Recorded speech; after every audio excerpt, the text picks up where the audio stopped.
Shakin. We got a point. A point's a point. And I don't have the exact math. We're about 1 win away.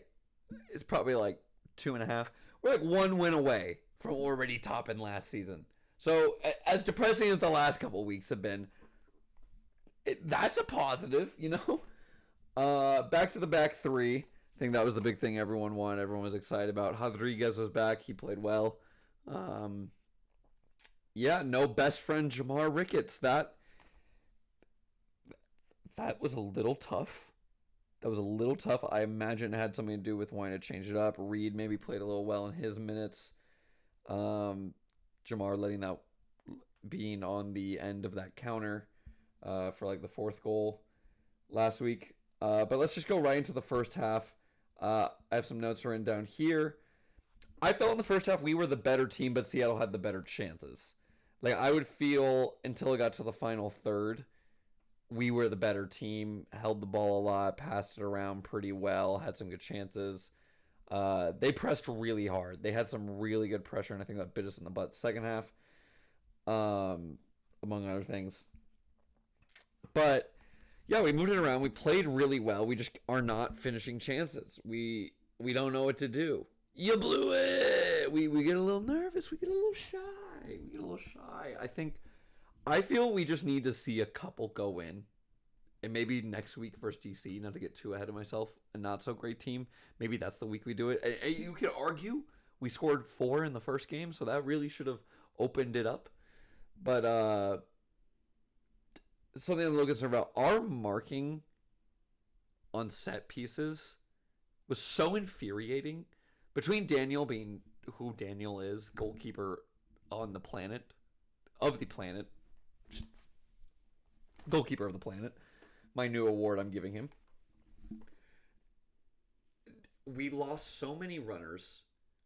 I despise how we guard corners because we'll do a little bit of man marking, a couple guys on the 6, and anyone who's on the penalty spot or 18, if they come in, we'll get them, but we don't usually do. We run with someone for a little bit and we lose them. The amount of times, and I always Reed's first game, right, or first start. His side in particular lost the ball or lost the runner so many times. Now he recovered a lot and he tried and he was really good at checking his shoulders and he saw a lot of runs and he actually cleared a lot out. He did a lot of good things. Let's not get that mistaken. But the amount of times it would come over, and not just him, but I'm just going to point him out because I got to see his side of it a lot. It would just, someone would run in behind and jump over or cut across, and it was just a wide open header. Was so infuriating. They could have had so many goals. We got very lucky in that first half in that sense. With that being said, there is a bit of a communication problem difference with Reed and Daniel. Reed's first real game. Daniel doesn't speak English. Reed doesn't speak Portuguese. There were a couple times where one was calling, one was doing this, and they were a little confused. They handled it. They handled it, to be fair, you know, and you figure it out. But that was a slight problem. I like that we didn't start Chicho and Joseph, especially Joseph just coming back. I don't think that will happen next game. I think Joseph's going to be brought back into the starting lineup. Hard to do, though, when Preston Judd and Asuni Buddha are playing like they are. But we'll get back to that. I like being able to switch and then add them on. We want another goal, so we throw them both on. You know what I mean? I think it was good. I think the play allowed for Chicho to drop a little more in the midfield. Espinoza could dive in a little more centrally. I think Buddha could just run around and fill his spaces. Jamar wasn't playing, so we didn't get the overlap. Reed kind of played in between both. Was really well. Reed did a really good job of being in the defensive spot. I also feel they countered on the right side more. A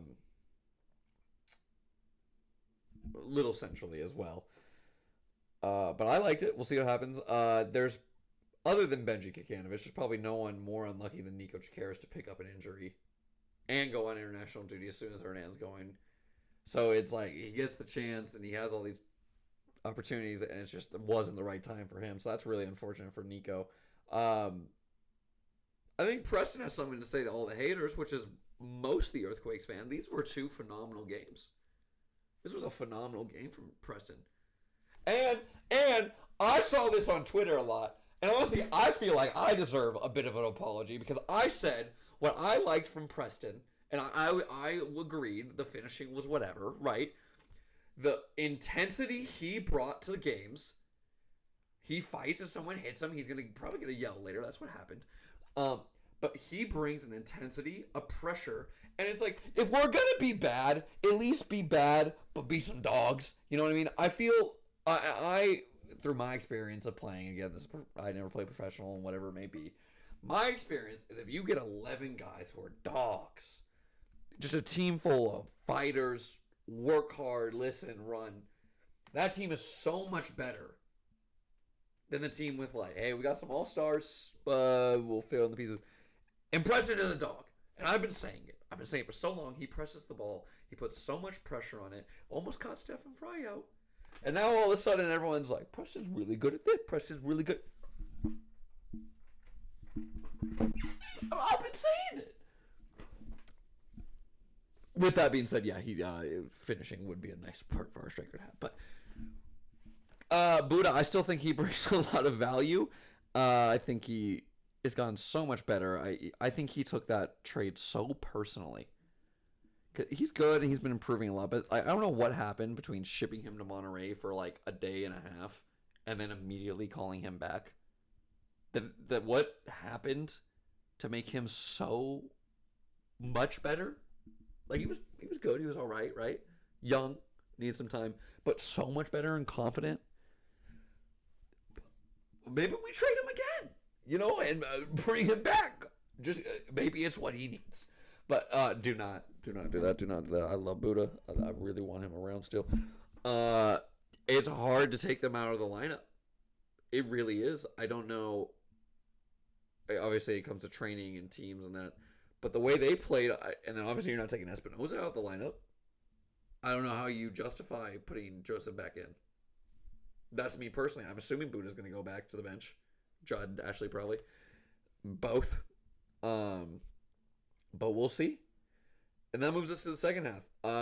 I think maybe their pressure, because they were high pressing a lot, and they think they were just younger and fitter. I think it got to us. We were a little more lackadaisical. They had a lot more of the ball.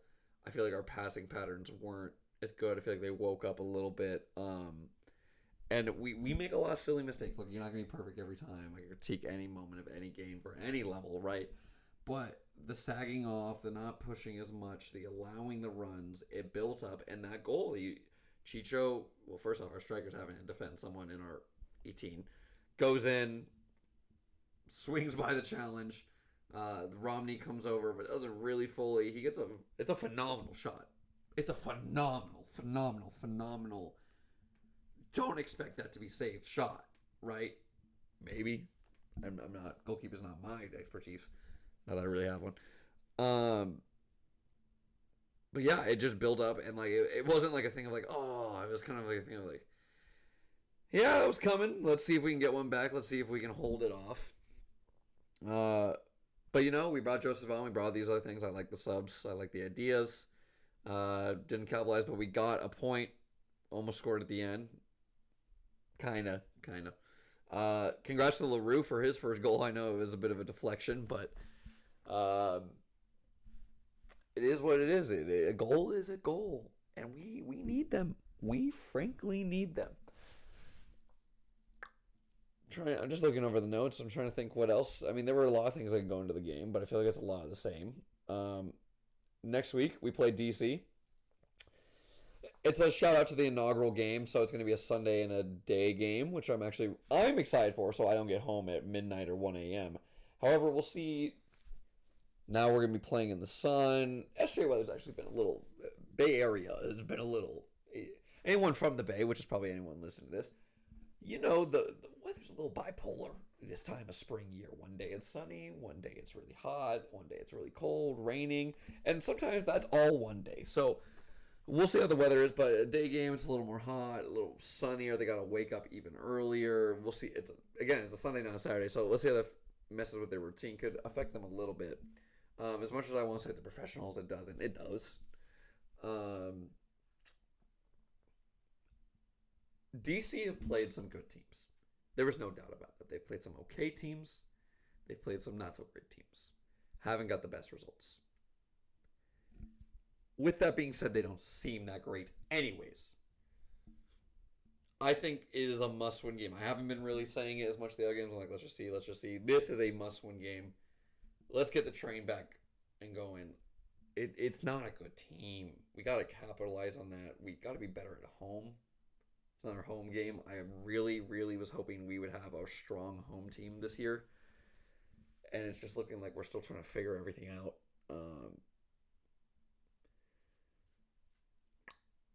Yeah, so I'm trying to think of any like other scenarios, but it needs to be a win. It needs to be a win. A tie would be sad, I feel like. Maybe I'll go into the game and be like, oh, DC came to play. I apologize. We walked away, even a 2-1 loss. That wasn't bad. No, I want to win. Like, that's all I'm saying for it. But leave a comment down below thinking what you want from the game. Obviously, we all want to win, right? But, like, what do you need to see? Do you need to see someone starting? Do you need to see someone on the bench? Do you need to see better play? Do you need to see better marking? Do you need to see us somehow getting the ball past the first person on a set piece? Please. Please. And now, for the final segment, our award. The Tommy Thompson GOAT of the match. It's Preston. I know LaRue scored. I know it was Hart's birthday, and he did well the day after. Rodriguez came back and proved the doubter wrong. John has been getting it from everyone. Not just us. LA fans. LA Galaxy 2 fans. Us. Internet trolls. Everybody. And he has been playing well. He fought for his minutes and he took advantage of them. I think it's clear that he's the Tommy Thompson GOAT of the match. Who was your Tommy Thompson GOAT of the match?